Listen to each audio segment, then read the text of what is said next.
各位观众，新春快乐！这次的开春之行，准备来去庙里祈个福。那当然首选就是位于武庙路上的高雄关帝庙了。这条路真的很奇妙，明明人多到已经满出来了，为什么不直接干脆这段做人车管制呢？今年还是人比较少，去年来的时候根本只剩单行道。由于今天是初五迎财神的日子，所以连买个彩券都要大排长龙。以前一直不知道为什么明明是关帝庙，但这边出名的反而是五路财神。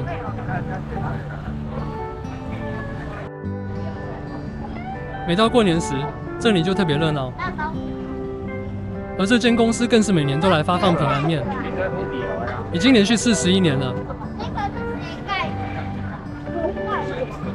我本来也想要排个队来吃吃看，但这队伍排得有点长，大概70、80位，所以这次就先 pass， 等下次看有没有机会了。平安面的活动一直到元宵都还有兴趣的观众也可以前往品尝看看。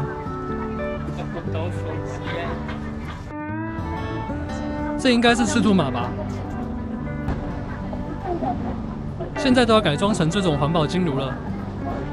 关帝庙这边甚至要排队才能等烧纸钱，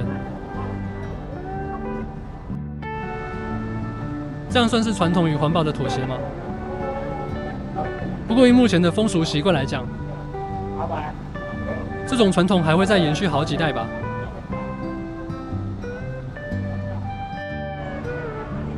另一边的凉亭有记载关帝庙碑志的石板。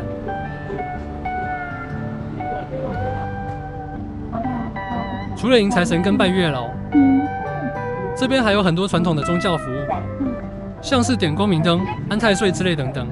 看来神明的业务量也是很多很杂的。另一边就是另类的神明存款机吗？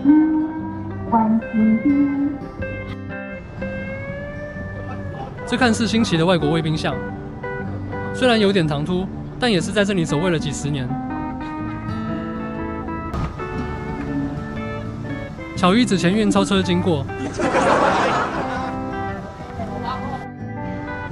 这根本是银行等级的纸钱存量了。门口还真的有2个真人守卫看管，那就准备进到本集的重头戏了。这大大的财神殿3个字，承载多少善男信女的发财梦？不知道各位观众是否也有来沾沾福气呢？虽然今年是蛇年，但这顺口溜也从未更改过。原因无他，就是这座正殿前的3大吉祥物。看这个神像都已经被磨得闪闪发亮，感觉就跟金子做的一样。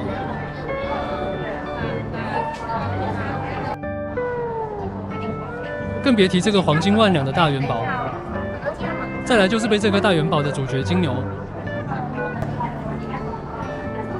真的不夸张，整个牛头牛角都被金箔磨得闪闪发光。每天都有这样的打蜡服务，真的是不亮眼光啊！走进去还有这个7星平安桥的仪式，不过我不确定香油钱是水洗还是免费的。有参与过的观众也欢迎分享经验。不过这边的仪式比较单纯，在西罗福星宫的祈福仪式是比较多样化。如果有到福星宫的观众，也可以体验看看。或许这种祈福仪式，每个地方都有自己的方式吧。以前小时候顶多是安太岁这种比较抽象的习俗，所以对这种祈福方式还是不甚了解。那这边也开始简单介绍一下高雄关帝庙的起由。灰色已创庙超过300年的岁月，但实际翻修成现在这样，是在1972年的时候。1972年春，信徒大会中提案通过组织重建委员会，市政、地方企业捐款。1974年端午节揪工重建，耗资3000余万，历4年半完竣。重修时，原先清朝的6根庙柱拆除，作为广场前茄冬树的树屋之用。1980年重建完竣罗天大教，还因亲赐高雄关帝庙匾额，遂以为庙名。约1990年设月老亭，2002年设财神殿，到今日就一般大众认知的高雄关帝庙了，也是高雄相当有名的拜财神庙。那虽然说是高雄关帝庙，但拜的神明相当的多。关帝庙1楼为财神殿，供奉5路财神、四面佛等，其他还有文昌帝君、祝生娘娘、福德正神、观音菩萨等等18尊神祇。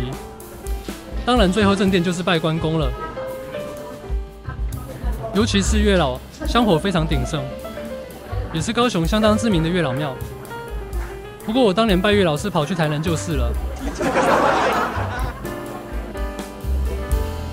所以不太清楚这里的还愿方式。有成功还愿的观众也欢迎分享看看。那由于神明众多，所以参拜的方式也有所不同。像是1楼的四面佛就有特别的方式。依庙方的工作人员是这样介绍的：祭拜四面佛时，要顺时针依序拜，分别祈求事业、姻缘、财运和健康，四面都要拜。拜完众财神、四面佛后，香插金炉。如果有买发财金者，会拿到金箔1包。取出金箔贴金牛是当地祈福必做的事。贴不同部位有不同意涵，就如影片前面提到的意思。那如果是单纯来祈福的流程，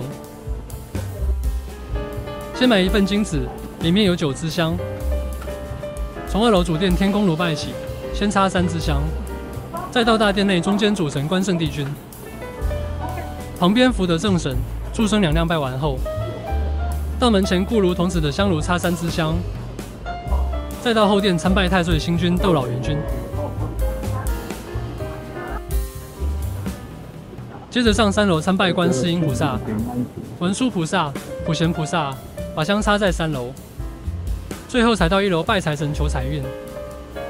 这流程一套下来也是将近1个小时，看来要求神拜佛也是件体力活呢。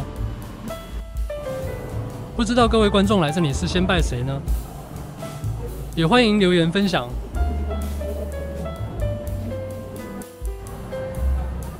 那整个关帝庙也逛得差不多了。那就带满身的财气来去试试手气吧。